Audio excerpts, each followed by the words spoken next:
중학교 1학년 친구들 반갑습니다. 저는 구주입의 신명종 선생님입니다. 여러분들 중등부에 입학하면서 아직 학교에서 시험을 보지는 않았지만 우리 학원에서 실시하는 첫 중간고사를 모두 보셨을 텐데요. 긴장되고 떨리는 마음으로 열심히 준비한 친구들 모두에게 수고했다고 격려해주고 싶습니다. 오늘은 선생님과 함께 이번 시험에 대한 이야기를 잠깐 나눠보도록 하고요. 또 여러분들에게 꼭 선생님이 당부하고 싶은 이야기가 있으니까 처음부터 끝까지 영상을 잘 시청해 주셨으면 좋겠습니다. 먼저 이번 시험이 어떻게 출제되었는지 기출 분석부터 시작하도록 하겠습니다. 이번 시험 범위는 1단원 소인수분해부터 2단원 정수와 유리수까지 출제가 되었고요. 객관식 19문항, 그 다음 단답형이 4문항이 출제가 되어서 총 23문항을 출제했습니다. 이번 시험에 출제된 문항들을 출제 유형별로 한번 정리해 보았고요. 이 부분이 좀 자세히 궁금한 학생들이 있으면 영상을 잠시 멈춘 후에 살펴보시고 따라오시면 좋을 것 같습니다. 이번 시험에서 여러분들이 가장 많이 실수했을 만한 두 문항을 파란색으로 체크해 보았고요. 다음은 이번 시험에서 가장 어려웠다고 생각하는 두 문항을 체크해 보았습니다. 여러분들 각 반에서 담임선생님들께서 모두 시험에 대한 풀이를 해 주실 거기 때문에 선생님과는 여러분들이 실수했을 만한 두 문항만 살펴보도록 하겠습니다. 먼저 5번 문항입니다. 이 문항은 여러분들이 실수하고도 틀렸다고 생각하지 못하셨을 텐데요. 대부분 이 문항을 틀린 학생들은 지금 이 상태에서 약수의 개수를 구했기 때문에 오답이 나왔을 겁니다. 우리 약수의 개수를 구할 때는 그 수를 제대로 소인수분해를 해 놓은 상태에서 구해야 하겠죠. 그런데 지금 보면 9는 소수가 아니므로 9를 소인수분해를 한 번 더 해서 각 지수에 1씩 더해서 곱해주면 약수의 개수가 100개가 나오게 되는 문항입니다. 이 문항은 작년부터 계속해서 출제가 되고 있는 문항인데요.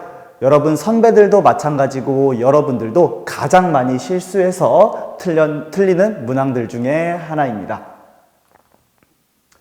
다음은 14번 문항입니다.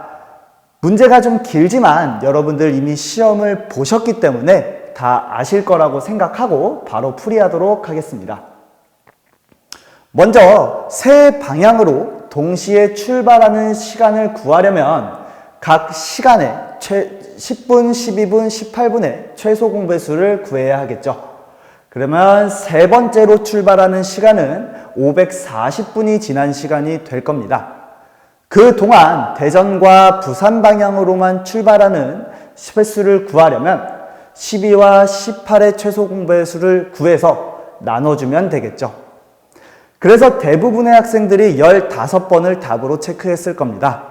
하지만 문제에서 구하라고 했던 건 대전과 부산 두 방향으로만 출발하는 횟수를 구하라고 했죠. 이 15번 중에 3번은 서울 방향까지 세 방향으로 출발하는 횟수가 포함이 되어 있으므로 그 횟수를 빼주면 12번만 대전과 부산 방향으로만 출발하는 횟수가 되겠습니다.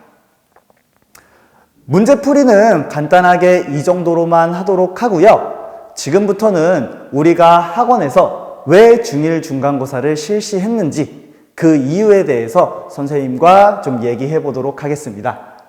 오늘 영상의 가장 중요한 부분이기도 하니까요. 꼭 영상 멈추지 마시고 끝까지 귀 기울여 들어주셨으면 좋겠습니다. 선생님이 매년 중1 중간고사를 준비하면서 선배들에게도 마찬가지고 여러분들께도 가장 많이 들었던 3가지 질문이 있습니다. 선생님이 이 영상을 통해서 이 3가지 질문에 대한 답변을 좀 해드리도록 하겠습니다. 먼저 첫 번째 질문입니다. 우리 학교는 시험도 안 보는데 차라리 선행과정을 공부하는 게 더 좋은 거 아닌가요? 라는 질문입니다. 네, 우리 구주입의 학원은 선행이 굉장히 빠르고 선행과 심화학습에 중점을 두는 학원이 맞습니다. 하지만 그럼에도 내신 대비 기간이 되면 그 선행 과정을 모두 멈추고 현행 과정에만 집중하게 됩니다. 여러분들 한번 잘 생각해 보시면 이번 1학년 1학기가 지나가고 나면 어느 반에서도 다시는 1학년 1학기 과정을 학습하지는 않습니다. 따라서 정말로 어쩌면 마지막이 될지도 모르는 이 1학년 1학기 과정을 완벽하게 마무리하자는 것이 우리 구주입의 내신 대비 기간의 목표입니다. 따라서 현행 학습에 조금 더 중점을 두고 학습하게 되는 거죠. 두 번째 질문입니다. 그러면 시험을 보는데 학교 시험이 정말 이 정도 난이도로 나오나요? 라는 질문입니다.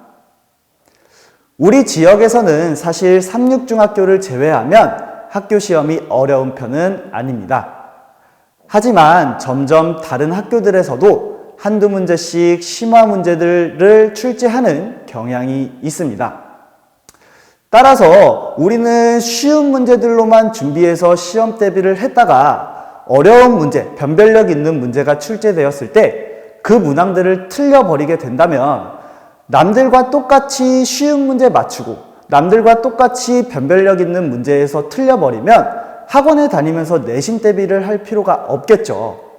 그래서 우리 학원에서는 그 어려운 한두 문제까지 완벽하게 정복하기 위해서 여러분들에게 심화 유형까지 완벽하게 학습을 시키고 있습니다. 세 번째 질문입니다. 저는 3,6중이 아닌데 굳이 심화 공부를 해야 하나요? 라는 질문입니다. 어떻게 보면 이 두 번째 질문과 일맥상통하는 느낌이죠. 이 질문은 사실 여러분들이 당장 놓여있는 현실과 타협하는 과정에서 나오게 되는 질문이라고 생각합니다. 여러분들 시야를 조금만 넓혀보시면 고등학교에 진학하게 되었을 때 3,6중학교에서 이렇게 심화 과정을 계속해서 학습한 친구들과 경쟁을 해야 합니다. 여러분들이 만약 심화 과정을 학습하지 않았다면 그 학생들과 경쟁에서는 뒤처질 수밖에 없고요. 고등학교에 진학해서 심화 학습을 시작하기에는 시간도 너무 부족하고 더 많은 노력이 필요하게 됩니다. 그래서 여러분들 아직 어리지만 학원에서 심화 학습을 중점적으로 시키는 이유입니다. 더 나아가서 여러분들의 최종 목표는 대입일 텐데요. 여러분 전국에 여러분들과 경쟁해야 하는 수많은 학생들은 어려서부터 이미 이 심화 학습을 계속 진행하고 있습니다. 따라서 여러분들 그 학생들과의 경쟁에서 뒤처지지 않으려면 심화 학습은 선택이 아닌 필수라고 할 수 있겠습니다.